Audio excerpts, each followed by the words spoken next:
Be like water. You may have heard of this quote from Bruce Lee, and he believes that his ultimate achievements wouldn't have been possible if he wasn't like water. And he saw that the ultimate goal wasn't, the famous person who's going to be in all these movies, this martial artist, this actor, etc., etc. For him, the ultimate goal was actually self-actualization, where we make the best version of ourselves become the reality that we are all destined for in our lives.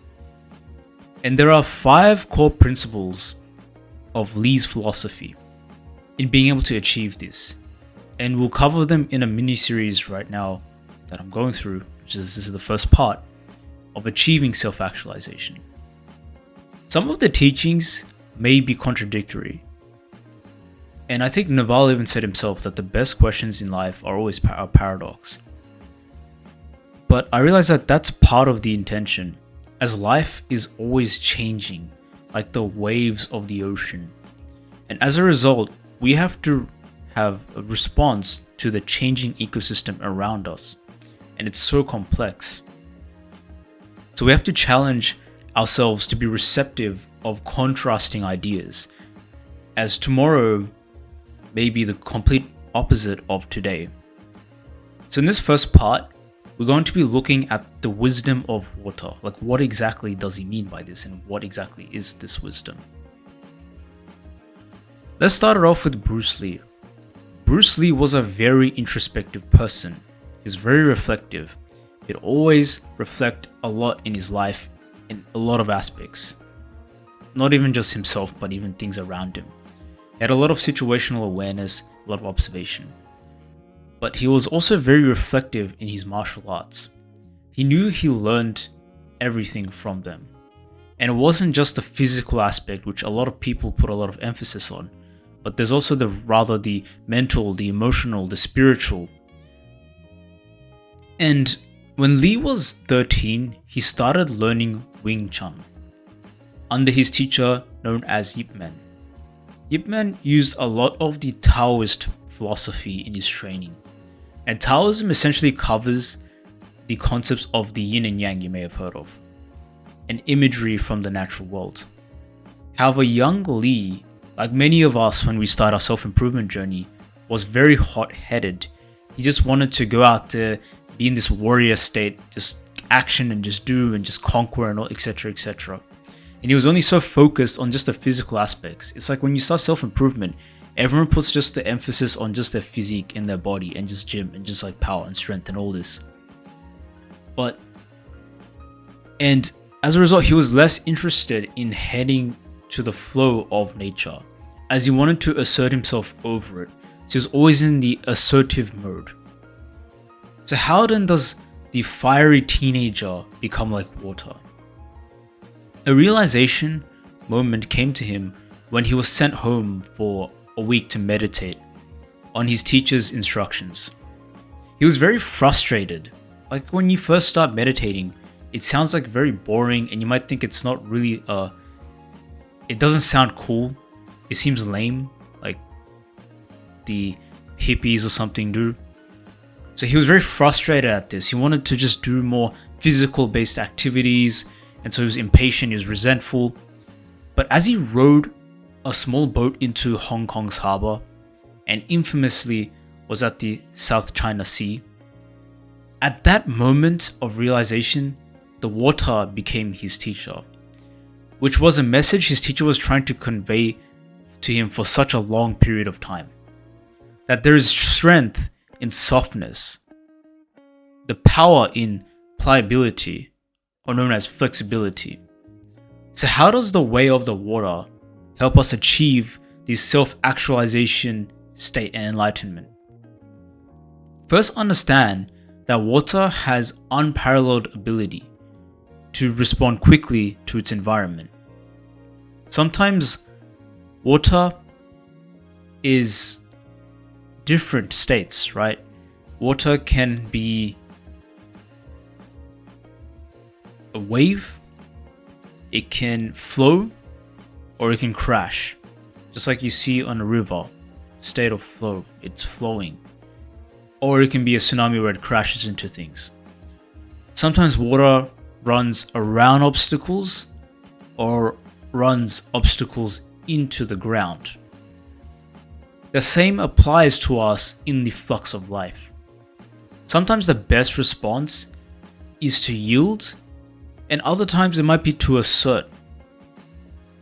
We can follow the water's example and recognize that each response has its ideal time and place. In this way, water can be described as being whole, as it embodies the yin and yang. And yin and yang in this modern day is depicted as black and white, negative, positive, feminine, masculinity, cold and hot, hence opposites. However, that's actually a misconception, but it's rather complementary is a more accurate description. It's also true that we possess both yin and yang, and that is life in itself too. We have strengths and weaknesses, joy and sorrow. Hence, water can remind us the healthiest way to move through life is to acknowledge both. And that's what makes us and life complete and indivisible. And I see this concept even in when I'm training. I remember when I started boxing, I thought a lot of it, as most naive people would think, the strength comes from your shoulders and it's just about power, how muscular you are, how thick of a neck you have.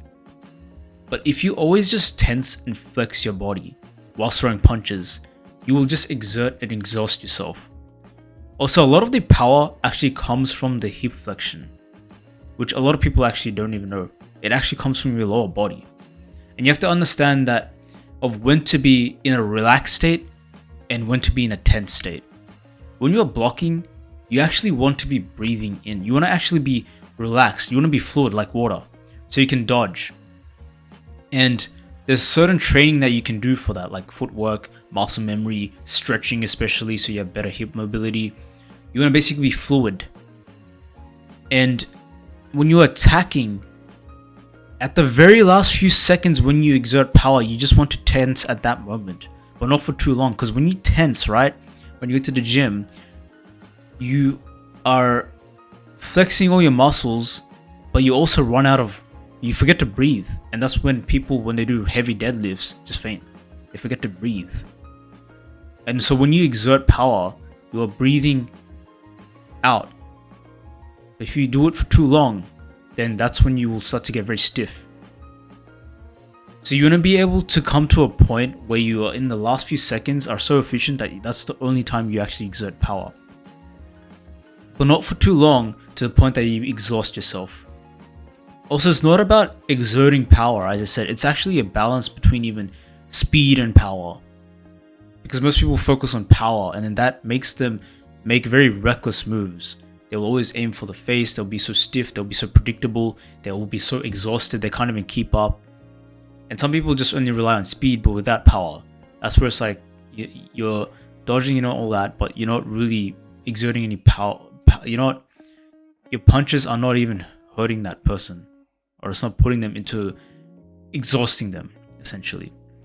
So yeah, speed is important, but if you can get the middle point, which is the balance of speed and power, that is probably what is the most powerful. Just like being at the middle point of relaxation and tension. And I think the most powerful boxers aren't the ones who just rely on just raw strength or just defense, but the ones who can embrace the yin and yang and have developed themselves to become the masters of tension and relaxation. So I was just trying to bring this how even in boxing, jiu-jitsu, martial arts, anything really, it's actually a lot about being like water. You gotta be flexible and you gotta be dynamic and adaptive and know when to rely on what. An action step that I recommend is when you're doing physical activity and training, also think about enhancing your balance. Think about flexibility. Think about even the breathing technique. Which one is the most ideal for what type of exercise?